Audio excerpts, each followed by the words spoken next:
Everyone, this is Nivedita curious mind platform. Welcome back learners. जैसा कि आप सभी जानते हैं कि मैं यहाँ पे आप सभी को NIS डीलेड बुक को समराइज वे में नोट्स प्रोवाइड कराती हूँ। क्योंकि मैंने NIS डीलेड बुक को इंग्लिश हिंदी दोनों में रीड किया है, तो मेरा कोशिश रहता है कि मैं आपको दोनों में अंडरस्टैंडिंग बनाऊँ। और मैंने इंग्लिश में इसलिए लिखती हूँ क्योंकि स्लोली हम ग्रो करेंगे इन इंग्लिश की तरफ, और मतलब जो भी इंग्लिश का शब्द होगा उसको तो हिंदी में हम बताएंगे ही। इसीलिए शुरू करते हैं बिना देरी किए। कल जो हम SCERT पढ़े थे ना, जो कि स्टेट लेवल का होता है, उसका कुछ फंक्शंस बाकी है, उसको आज हम देखेंगे फंक्शंस। ठीक है, और क्या क्या है आज वो भी देखेंगे। ओहो, डाइट है, BRC है, CRC है और SCERT के फंक्शंस हैं, और SIENT जो कि ये भी स्टेट लेवल पे होता है, इसको भी देखेंगे। चलिए बिना देरी के शुरू करते हैं। यूनिट 4 का ही पार्ट्स है, आज हमारा यूनिट 4 कंप्लीट हो जाएगा। तो देखेंगे SCERT का फिर से फुल फॉर्म याद रखिए। SCERT को कहते हैं state counselling of educational research and training. आज इसके फंक्शंस देखेंगे। इसके फंक्शंस क्या क्या हैं? Curriculum revision and review of text book, यानी कि कोई जो भी करिकुलम बनाया जाता है NCERT से, उसको रिवीजन करता है और टेक्स्ट बुक को रिव्यू करता है। कंडक्ट वर्कशॉप कंडक्ट कराता है। Pre and in service training दिलाता है कौन? स्टेट ही हमारा SCERT। टोटल क्वालिटी मैनेजमेंट यानी कि TQM, जो भी हमारा मतलब मैनेजमेंट होता है ना, हर तरह का मैनेजमेंट, वो सब कौन देखता है? हमारा क्वालिटी बेस में SCERT। Guidance and implementation of schemes and projects, जो भी स्कीम्स बनाई जाती है, जो भी प्रोजेक्ट्स बनता है, उस सबको गाइड करता है और उसको लागू कराता है, यानी कि इम्प्लीमेंटेशन कराता है। कौन? हमारा SCERT। अब देखिए, आपको इंग्लिश में हिंदी जो बताऊंगी ना, तो आपको दिक्कत नहीं होगा, इसलिए आप इंग्लिश देखकर प्लीज मत डरिए। ठीक है, चलिए अभी देखेंगे SIEMAT, यानी इसका फुल फॉर्म क्या होता है? State institute of educational management and training. ये भी हमारा क्या होता है? स्टेट लेवल्स ऑटोनॉमस इंस्टीट्यूट होता है, यानी कि स्वयं मतलब स्टेट अपना स्वयं से बनाती है। ठीक है, ऐसा एक ये तरह इंस्टीट्यूशन होता है, ये भी स्टेट लेवल होता है। इसके जो हेड बाय डायरेक्टर होते हैं, head by director, chairman state education minister, जो इनके चेयरमैन होते हैं वो स्टेट के एजुकेशन मिनिस्टर होते हैं। Executive committee chaired by principal secretary, यानी कि प्रिंसिपल जो होते हैं वही होते हैं इसके executive committee. One wings of SCERT, कल ही बताया था आपको, एंड फॉर सर्व शिक्षा अभियान SSA। ये SCERT का एक तरह का क्या है? विंग्स है, और किसके लिए? सर्व शिक्षा अभियान के लिए। सर्व शिक्षा अभियान कब आया था? याद है आपको? 2001 में। ठीक है, और इसका देखेंगे हम कि मेन रोल्स क्या होते हैं, एक एक करके देखेंगे।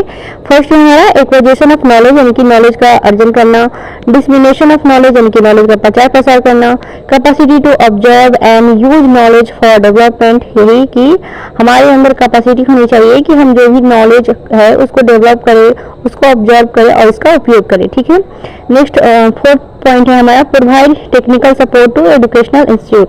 जो भी हमारा एजुकेशनल इंस्टीट्यूट है ना, उसको हम टेक्निकल सपोर्ट प्रोवाइड कराए। कौन करता है? हमारा SIEMAT। इसका फुल फॉर्म याद रखिएगा, state institute of educational management and training. Next देखेंगे, अब आ गया हमारा डाइट। डाइट का फुल फॉर्म क्या होता है? District institute of education and training. ठीक है, अब इसका देखेंगे कि कंसेप्ट कहाँ से आया था। तो जो हमारा डाइट है ना, ये बहुत पहले हमको बताया है कि 1986 जो है नेशनल पॉलिसी ऑफ एजुकेशन, उसी के टाइम इसको डाइट को इंट्रोड्यूस कराया गया था। ठीक है, टीचर ट्रेनिंग जहाँ पे होती है। इसके यहाँ 7 एकेडमिक ब्रांचेस है, उसको देख लेंगे एक एक करके। फर्स्ट है PSTE, यानी कि प्री सर्विस टीचर एजुकेशन, इसके ब्रांच है डाइट का। तो फर्स्ट है PSTE, यहाँ पे प्री सर्विस टीचर एजुकेशन कराया जाता है। ठीक है, और है WE, यानी कि वर्क एक्सपीरियंस। इसका फुल फॉर्म ही जानना हमें लगता है ज़्यादा इंपॉर्टेंट होगा। DRU का फुल फॉर्म होता है डिस्ट्रिक्ट रिसोर्स यूनिट, एडल्ट और नॉन फॉर्मल एजुकेशन के लिए डिस्ट्रिक्ट रिसोर्स का काम करता है ये। कौन? हमारा डाइट। IFIC, यानी कि जितना ये 7 एकेडमिक ब्रांच है ना, सब डाइट के अंदर आता है। ठीक है, IFIC यानी कि in service innovation and coordination. Sorry, ये जो दिखता नहीं है कभी कभी फोन के कारण, सॉरी। अच्छा, फिफ्थ में देखेंगे, छोड़िए। CMDE यानी कि curriculum material development and evolution, ठीक है। और 6 नंबर है ईटी यानी कि एजुकेशनल टेक्नोलॉजी। 7 नंबर है पीएनएम यानी कि प्लानिंग एंड मैनेजमेंट। और इसका रोल क्या होता है, तो इसका रोल होता है district level agency for planning, implementation and monitoring of education activities. यानी कि जितने भी डिस्ट्रिक्ट लेवल का हमारा स्कूल्स होते हैं, एजुकेशनल जो भी एक्टिविटीज होती है उसका ये प्लान कराने वाला एजेंसी होता है, उसको लागू करवाता है और उसको मॉनिटरिंग करता है। कौन करता है, हमारा डायट। और किस लेवल पे करता है, डायट लेवल पे। ओके, अब हम देखेंगे बीआरसी। इसका फुल फॉर्म क्या होता है, ब्लॉक रिसोर्स सेंटर्स, बीआरसी। ये बीआरसी, एक बीआरसी ना 100 विलेज को कवर्स करता है। ये बहुत ज़्यादा इम्पोर्टेंट रहेगा कि जो एक बीआरसी होती है कितने के बराबर होती है, 100 विलेजेस के बाद में 100 विलेजेस के बराबर होती है। इसके हेडेड बाय बीईओ। इसके हेड कौन होते हैं, ब्लॉक एजुकेशन ऑफिसर, ठीक है। अब देखेंगे इनके रोल क्या होते हैं हमारे बीआरसी जी का। हाँ, तो फर्स्ट है कि supervision of schools, building and maintenance. इनका काम होता है कि स्कूल्स के बिल्डिंग और इनके मेंटेनेंस का सुपरविजन कराना। एमडीएम यानी कि मिड डे मील देना, यूनिफॉर्म्स देना, बच्चों को प्रोवाइड कराना, स्कूल विजिट्स करना। कि बार बार बेसिक काम है कि आप स्कूल में जाए और देखिए कि सारी चीज़ लागू है कि नहीं, हर चीज़ अच्छे से क्वालिटी बेस्ड एजुकेशन दिया जा रहा है कि नहीं, और क्या क्या बातें हैं कि स्कूल्स के फंक्शंस देखें कि स्कूल के कार्य कर रहा है कि नहीं।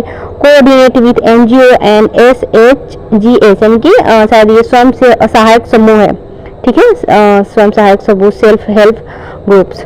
और एनजीओ मतलब आप जानते हैं नॉन क्या है इसका, नॉन गवर्नमेंटल ऑर्गेनाइजेशन, शायद एक बार आप देख लीजिएगा। आप देखिए 4th पॉइंट है कंडक्ट रिव्यू मीटिंग पीरियडिकली। इसका काम है कि क्या मीटिंग्स जो भी होते हैं स्कूल के वो सबको पीरियडिकली यानी कि मतलब एक क्या बोलते हैं टाइम टेबल के अकॉर्डिंग इसको रिव्यू कराए और मीटिंग करवाए, मीटिंग कंडक्ट करवाए, ठीक है। चलिए नेक्स्ट देखेंगे। देखिए कुछ भी दिक्कत आ रहा है ना तो आप मुझे बताया हम सभी एक जैसे हैं, मतलब तेज है या फिर जो भी है कि आप हो सकता है आप हमसे ज़्यादा तेज हैं, तो आप लोग इंग्लिश भी पढ़ के समझ सकते हैं। हम आपको वहाँ से सनराइज जो नोट्स होता है उसको लाते हैं ताकि अगर मुझसे नहीं हो रहा है ना तो आप सबसे हो जाए, बस हमारा यही पर्पस है। बाकी सब आप सभी को पसंद आता है तो प्लीज़ इसको सब्सक्राइब करके रखिएगा ताकि आपको नोट्स मतलब ये जो भी है चुप न जाए, आपको मिले। चलिए देखते हैं ये सीआरसी क्या होता है। तो ये group of 8 and 10 schools in one cluster, यानी कि ये 8 और 10 स्कूल का क्या होता है, एक ग्रुप होता है। कौन, सीआरसी। इसका फुल फॉर्म बोले थे, क्लस्टर रिसोर्स सेंटर्स। इसके facilities share of teaching ads idea and experience. इसका जो फैसिलिटी है ना, इसको मतलब कहा है कि जो 8-10 स्कूल है वो अपने आप में टीचिंग एड्स को शेयर करें, आइडियाज को शेयर करें और एक्सपीरियंस को शेयर करें। इसके headed by headmaster of sad schools. अच्छा, कोई भी एक अच्छा स्कूल है उसी का हेडमास्टर इन 8-10 स्कूल का हेड बन जाते हैं, ठीक है। और इनके रोल्स क्या होते हैं एक एक करके देख लेते हैं। Distribution of furniture and stationery, जो भी स्टेशनरी है और जो फर्नीचर्स है उसको आपस में जो 8-10 स्कूल है क्या करें, डिस्ट्रीब्यूट कर सकते हैं, साझा कर सकते हैं। Sharing distribution and transfer initiation of teachers, जो भी ट्रांसफर है टीचर्स का एक दूसरे को अपने आप में कर सकते हैं कि हाँ यहाँ पर टीचर कमी है तो आप यहाँ पे आ जाइए, हम लोग को सैलरी नहीं है तो आपको सैलरी दे दीजिए ताकि हम बच्चे को कुछ आगे बढ़ाइए, जब आएगा तो हम आपको दे देंगे। मतलब सारी चीज शेयरिंग की बात करता है कौन, हमारा CRC. School monitoring and inspections, school की मॉनिटरिंग करता है और इंस्पेक्शन करता है। वर्कशॉप फॉर टीचर्स के लिए भी कार्यशाला प्रोवाइड कराता है। School finance management and distribution, मतलब इसका काम है कि जो भी स्कूल का वित्तीय मैनेजमेंट है, हर चीज का मतलब डिस्ट्रीब्यूशन करना, मतलब A to Z, furniture, quality, teachers और क्या हो सकता है, स्टेशनरी, फर्नीचर्स और आइडियाज, एक्सपीरियंस, मतलब हर चीज का एक दूसरे में 8-10 स्कूल है ना शेयर करके अपने अपने स्कूल को बेहतर बनाने का एक ये ड्यूटी होता है सीआरसी का, ठीक है। आज के लिए बस इतना ही। कल हम हमारा देखेंगे यूनिट 5 और उसमें भी हम देखेंगे क्या, सनराइज में नोट्स। तो चलते हैं, मिलेंगे कल नेक्स्ट वीडियो में। Till then bye and thanks यहाँ तक बनने के लिए। और मेरे से जो भी दिक्कत होती है ना उसके लिए प्लीज़ सॉरी। मेरे पास जैसे जैसे रिसोर्स होंगे वैसे वैसे बैकग्राउंड प्रॉब्लम भी ठीक हो जाएगा और शायद मेरे बोलने की हैबिट भी थोड़ा अच्छी हो जाएगी, इसके लिए प्लीज़ सॉरी। और हम मुझसे नहीं हो रहा तो मैं फिर से कहना चाहूँगी कि आप मेरे पीपीटी के द्वारा भी एनआईएस बुक को सनराइज में नोट्स अपने अंदर अंतर्ग्रहण कर सकते हैं। ठीक है, टिल देन बाय।